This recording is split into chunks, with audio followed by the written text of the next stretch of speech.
ठरलं तर मग या मालिकेच्या येणाऱ्या प्रोमोमध्ये आपल्याला पाहायला मिळणार आहे आणि ते म्हणजेच की रविराज ज्या वेळेला सुभेदारांच्या घरी येतो त्यावेळेला माता पूर्णाजी डोळे भरून बघत असतात रविराजकडे, म्हणत असतात की रविराज, आपली जी प्रतीक्षा आहे ती संपलेली आहे. एवढ्या वर्षापासून ज्या व्यक्तीची आपण वाट बघत होतो ती प्रतीक्षा खरोखर संपलेली आहे. त्या शिडीच्या इथे तुम्ही जाऊन बघा कोण आहे, जरा बघा तुम्ही. रविराज तेथे जातो, परंतु प्रतिमा आपला चेहरा लपवण्याचा प्रयत्न करत असे. ती खूप घाबरलेल्या अवस्थेमध्ये असे, कारण तिने एवढ्या लोकांना एकत्र कधीच बघितलेलं नसतं.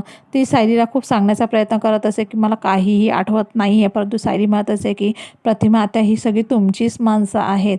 मग रविराज तिथे जातो आणि तो बघत असतो तर तिथे प्रतिमा त्याला दिसलेली असते. त्यावेळेला त्याला खूप धक्का बसलेला असतो, त्याच्या डोळ्यातनं देखील पाणी आलेलं असतं. तो म्हणत असतो की प्रतिमा, अगं प्रतिमा, तू कुठे होती एवढ्या वर्षापासून? आणि ते खूप क्वेश्चन करायला लागलेले असतात. प्रतिमा देखील त्यांच्याकडे एकटक बघत असते. म्हणजेच तिला काही आठवतं का? गतकाळामध्ये तिच्यासोबत काय काय झालेलं आहे ते तिला आठवणार का?